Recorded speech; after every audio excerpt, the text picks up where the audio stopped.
સો નમસ્કાર મિત્રો, હું છું હાર્દિક અનફિલ્ટરેડ એન્ડ આવી ગયો છું ભાઈ એક નવા પોડકાસ્ટમાં નવી શરૂઆત લઈને, જ્યાં હું કરું છું સાચી વાત અને મોટિવેશનની વાતો. જે કરવા તો બધાય માગે છે, પણ કોઈને ખબર નથી કે મોટિવેશન શું છે.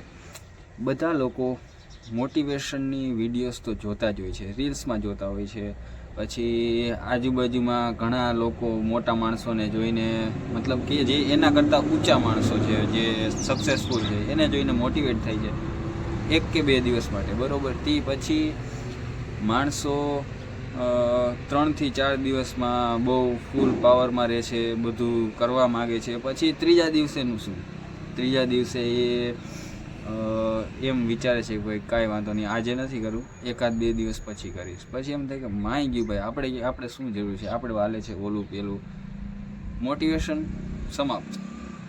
કોઈ વસ્તુ તમે સમજી લો કે તમે જે 3-4 દિવસ મોટિવેટ થયા પછી તમે શું કર્યું શું ન કર્યું, એ એક વખત વિચારો તો ખરા કે તમે ક્યાંથી ચાલુ કર્યું કે ક્યાં આવી ગયા ફરીથી. હતા અહીંયા જ આવી ગયા ને.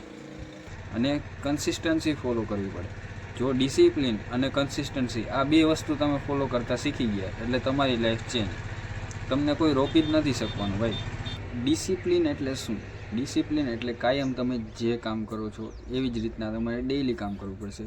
હરેક દિવસ સેમ છે, ના અપ ના ડાઉન. તમારે જે કામ કરો છો એ જ કામ કરતું રહેવાનું છે. સક્સેસ લોકોને આદતથી મળે છે, હેબિટથી મળે છે, ના કે મોટિવેશનના વિડીયોઝ જોઈને. તમે માણસોને એક્ઝિક્યુટ કરવાના બંધ કરો કે ભાઈ મારાથી થતું નથી ઓલું પેલું. ભાઈ કોઈ એવી વસ્તુ છે કે જે પોસિબલ નથી. તમે આપણી દુનિયાને જોઈ લ્યો, આપણે અત્યારના યુગને જોઈ લ્યો, બરાબર. અત્યારે આપણે કેટલી બધી ફેસિલિટીઝ ફોલો કરી છે. જો આપણે જવું હોય બહાર તો બાઇકનો યુઝ કરી છે, આપણે વાત કરવી છે તો ફોનનો યુઝ કરી છે, આપણે કપડાં ધોવા છે તો વોશિંગ મશીનનો યુઝ કરી છે, પછી આપણને ગરમી થાય છે તો આપણે એસીનો યુઝ કરી છે. કેટલી બધી આધુનિકતાઓ આવી ગઈ. તો એ લોકોએ ભાઈ એવું વિચાર્યું હોત કે ભાઈ આ વસ્તુ નથી થવાની, આપણે નથી કરી શકવાના, હું ડિમોટિવેટ છું, હું સેડ છું, હું અનકમ્ફર્ટેબલ ફીલ કરું છું, તો એ ક્યારેય ન થત ભાઈ. આ ફેસિલિટીઝ આપણે ક્યારેય ફોલો જ ના કરતા હોત. કારણ કે મારું એવું માનવું છે ભાઈ કે કદાચ ગમે તે કરવું હોય. મારો વિચાર આજથી કેટલો ટાઈમ થયા, હું જ્યારે અમરેલીમાં હતો, જ્યારે અમે અમારા બેનના ફેમિલી ફંક્શનમાં અમે ગયા હતા એમના મેરેજમાં, ત્યારે મેં એવું વિચાર્યું કે ભાઈ હું એક પોડકાસ્ટ સ્ટાર્ટ કરું. મેં મારા કાકાના છોકરો હતો કે એમની સાથે કન્વર્ઝેશન કરી અને અમે વિચારતા હતા કે ભાઈ કે મારે પોડકાસ્ટ કરવું છે. પહેલાં હું સિંગલ પોડકાસ્ટ શૂટ કરીશ, પછી ધીમે ધીમે જ્યારે સામેથી મને એવું લાગશે કે ભાઈ કોકને બોલાવવા જેવા છે કે કોક આવવા માગે છે, ત્યારે આપણે 2 એક ગેસ્ટ અને એક હું, એ રીતના આપણે બનાવીશું પોડકાસ્ટ. કારણ કે જે મગજમાં હાલે છે એને કરવું પડે છે. આજે કેટલો ટાઈમ થયો, આજે મહિનો દિવસ ઉપર થઈ જશે, તો મને મોટિવેશન આવ્યું, બરાબર. પછી મેં વિચાર્યું કે મારે આ કરવું છે. પછી એ કરવા માટે મારે મહિનો દિવસનો ટાઈમ લાગી ગયો. હું ખુદ મોટિવેશન આપું છું, બધું જ કરું છું, તોય એટલી વાર લાગી. શું કામ? કે મોટિવેશન ટેમ્પરરી છે. ડિસિપ્લિન જે રહ્યું ને એ કન્ટિન્યુ આપણે ફોલો કરીને તો જ આપણે સક્સેસ મળવાની છે, બાકી એના સિવાય સક્સેસ મળવાની જ નથી આપણને.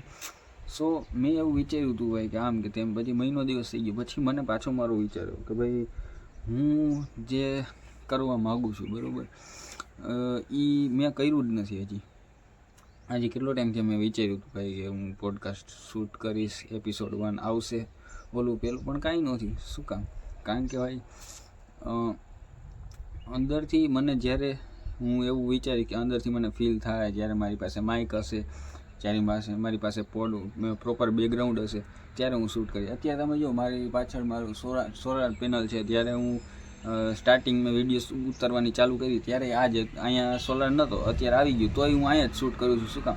કે ભાઈ એવું નથી કે ભાઈ મારી પાસે પ્રોપર બેકગ્રાઉન્ડ હોવું જોઈએ, પછી પ્રોપર માઇક હોવું જોઈએ, ઓલું પેલું કાંઈ નથી. અત્યારે એક ફોન અહીંયા છે, એક ફોન આ છે, પછી વધારાની જેટલી સ્ક્રિપ્ટ હોય, પછી એડિટિંગ હોય, એ બધી આમાં 3 ડિવાઇસ હું યુઝ કરું છું, બરાબર.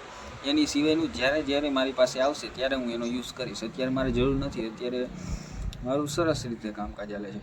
તો કહેવાનો મિનિંગ મારો એટલો છે કે ભાઈ મન થાય ત્યારે નહીં, જ્યારે વિચાર્યું કરવું છે એટલે કરવાનું, અને એની કન્સિસ્ટન્સી પકડી રાખવાની છે, ત્યારે જ આપણે આગળ વધશું, ત્યાં સુધી આગળ વધવાના નથી. મને કેટલા ભાઈ હું વિચારતો હતો એવું સ્ટાર્ટિંગમાં, મને ઘણું ભાઈ નેગેટિવ ઇમ્પેક્ટ મારા ઉપર પડી કે ભાઈ વિડીયો ન બનાવે, ઓલું પેલું બધા માણસોનું હું સાંભળતો, બટ મને એવું થયું કે ભાઈ હું આ બધીની વાતમાં સાંભળતો રહીશ ને ઓલું કરીશ તો હું આગળ નહીં વધીશ. પછી જ્યારે મેં મારો કન્ટેન્ટ બદલ્યો, ત્યારે હું મોટિવેશનમાં વિડીયોઝમાં આવ્યું, ઓલું પેલું મારા માઇન્ડમાં જેટલા થોટ છે એટલે બધા બારા કાઢ્યા, રીલ્સ બનાવી, તો માણસોના સારા કમેન્ટ આવવા માંડ્યા. પછી જે મારા ફેમિલી મેમ્બર્સ છે, સગાવાલા, ઓલું પેલું, એ બધાએ હવે એક વસ્તુ કહી છે કે ભાઈ તમે બહુ સારા વિડીયોઝ બનાવો છો, અને સારું છે બી ભાઈ, સારું છે એટલે જ એક તો કહે છે કે ભાઈ હા તમે સારું બનાવો છો. જો હું ફની ને કોમેડીને ઓલું પેલું ગાયરુવાળાને એવા વિડીયોઝ બનાવું તો ભાઈ આમ કહેવાય ને કે થોડુંક ગિલ્ટ તો મહેસૂસ થાય જ આપણે ને, એ આપણે જોઈએ, આપણે કંઈ નહીં પણ આપણે સમજીએ, કારણ કે માણસોના કીધા વગર જ સમજી જાય ને એ જ બુદ્ધિશાળી માણસ હોય. અને અત્યારે જે પોડકાસ્ટ અત્યારે અહીંયા સુધી જોઈએ ને એ બુદ્ધિશાળી માણસ છે, અને એને કંઈક કરવું છે ને તો અત્યાર સુધી આ પોડકાસ્ટમાં ટેકો છે. અને આ આપણો ફર્સ્ટ એપિસોડ છે ભાઈ. શું ખામી છે, શું મિસ્ટેક છે, કાંઈ ખાલી ભાઈ બીજું જો ખોટું હું કહું ને, બીજી કાંઈ ખોટી સલાહ ન દેતા કે માઇક લઈ લો, બેકગ્રાઉન્ડ બદલીને ઓલું પેલું, બટ મારે કઈ રીતનો એકાદો એવો ટોપિક છે જેની ઉપર મારે વિડીયોઝ બનાવવાના છે, કેવી રીતના મારી સ્પીચમાં હજી કાંઈ તમને એવું લાગતું હોય ભાઈ તો મારી સ્પીચે હજી કંઈક કામ ફેરફાર કરી શકી એવી સલાહ આપો. હું એવું નથી કે સલાહ આપો, સલાહ આપવી જોઈ, જેમ હું તમને સલાહ આપો છો ને તમે લ્યો છો તો તમારે લેવી પડે એવું નથી, બટ માઇકની નોલું પ્લીઝ. એટલે એવું બધું હતું છે. બાકી હું તો કહું ભાઈ આજે જ સબસ્ક્રાઈબ કરી નાખો તમે. અને આ એપિસોડ 1 છે ભાઈ, આ ફર્સ્ટ મારો એપિસોડ છે, બટ 10 થી 15 મારા એપિસોડ તમે જોઈ લેશો ને એટલે તમે આગળ વધવાના જ છો ભાઈ. જ્યારે હું આગળ વધીશ, અત્યારે મારું સ્ટાર્ટિંગ છે. તમે ભાઈ એક ઓલું રીલ્સ મેં જોઈ હતી, એ રીલ્સમાં એ એવું કહેતો હતો કે ભાઈ 2 દિવસ જૂનો સ્ટાર્ટઅપ છે મારો, અને કોણ મારી સાથે જોડાવા માગે છે, બરાબર. અને એક જણાએ પૂછ્યું એવું કે ભાઈ તમે સેલેરી કેટલા આપશો, કે ભાઈ સેલેરી તો હું નહીં આપી શકું પણ પાર્ટનરશિપ આપી શકીશ, કારણ કે હજી મારો નવો સ્ટાર્ટઅપ છે, મને નથી ખબર હું થવાનું. જો ડૂબશું તો હારે ડૂબશું, અને જો ઉડશું તો એકારે ઉડશું, એવી રીતના છે આપણું. બાકી જો અત્યારે હું કહેવાય ને કે ભાઈ નોર્મલ લાઈફ તો હું નથી જ જીવતો. જો હું દાડિયું નથી કરતો, અત્યારે હું મારો ખુદનો બિઝનેસ કરું છું, એમાં હું ખુદ પોતે હોય તેને મહેનત કરું છું, પછી આવી રીતના ક્રિએટર બનું છું, ઘણું બધું કરું છું, મારા જીવનમાં ઘણો બધો પ્રોગ્રેસ કરું છું, બટ સફળતા સમય માગે છે, અને હું સમય એને આપું છું, એટલા માટે થોડીક વાર લાગે છે. બાકી